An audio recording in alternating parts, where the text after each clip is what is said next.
So as florists and working with flowers, it's really easy to just understand how short our life is. Like the fleeting beauty of flowers kind of mirrors our existence on this planet, right? We don't have forever.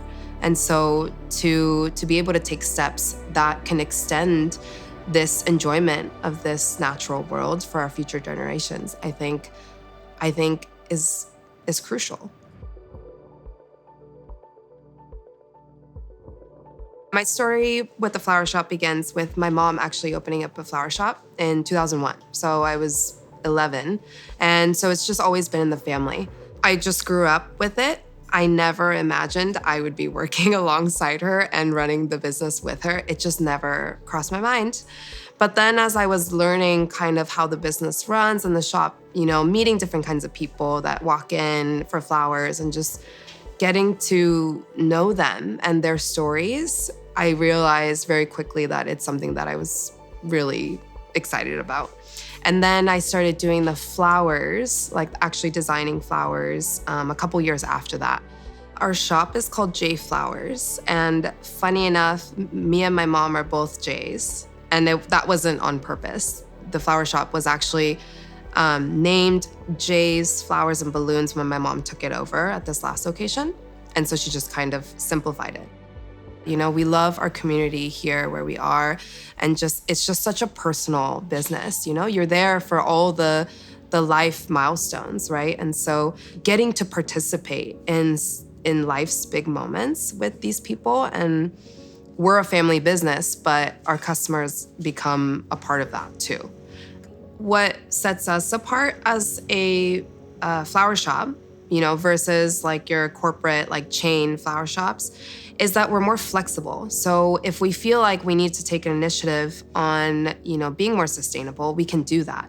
Whereas, maybe some of the big brands, they're really just kind of stuck in their ways of doing it, and they can't really respond with flexibility, right, with issues like sustainability. So for example, using chicken wire for our arrangements rather than using foam.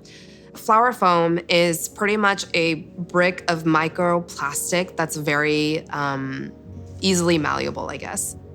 And so it holds a ton of water, and it's great for, giving water to the flowers, obviously. But it's made up of tiny little microplastics. And when you poke it way too many times, they crumbles into tiny little pieces that end up, I don't know where, right? And so the challenge is that it's too easy to use foam. It's so readily available that people who are just starting out with the flower business or, doing flowers for fun, they're starting with foam because flowers stay in the place that you place them. But we've found that actually the flowers themselves, if you look at the longevity of flowers in foam versus just water, obviously they do much better in just water. And the foam, unless you're constantly watering it again, it doesn't deliver that freshness. So the thing that really made me think, okay, we're gonna do something different in our industry was when I was researching about sustainability, but then I came across this woman who had trash, she only filled up a mason jar or something like that for the whole year for herself and her family of 4, I wanna say. And I was like, how is that possible? I'm taking out, gallons of trash bags daily, if not more. And that really was a wake-up moment. And in my personal life, yeah, I made some changes, but also I'm like, okay, what can we do at the flower shop that can be avoided?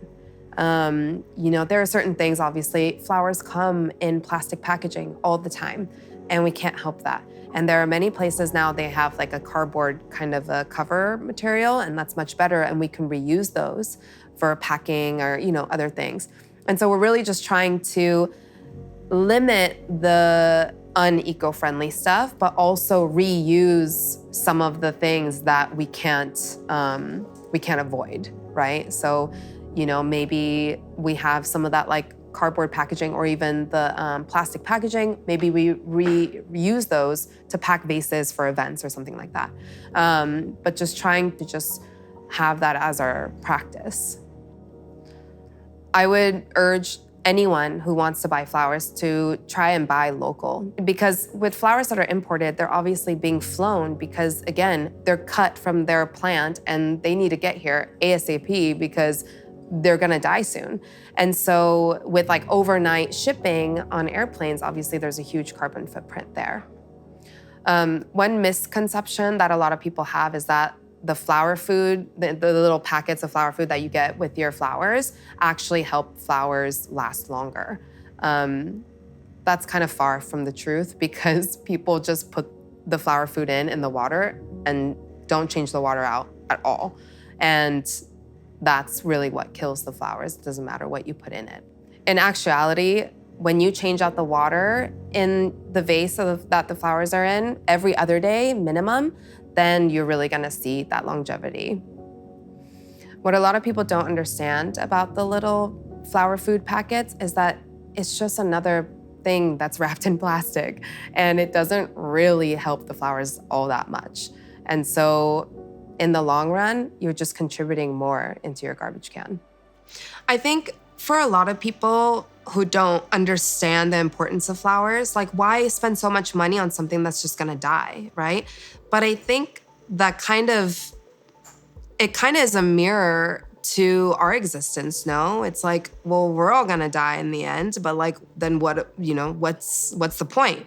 But it's like to enjoy their fleeting beauty, right? Like to really just take in that beauty that won't last forever. I think it makes us slow down and just really appreciate life and the natural world, right? And I think about my kids and their kids maybe, and to think that they might not have such a vibrant world, right, with flowers or whatever, like that's so heartbreaking.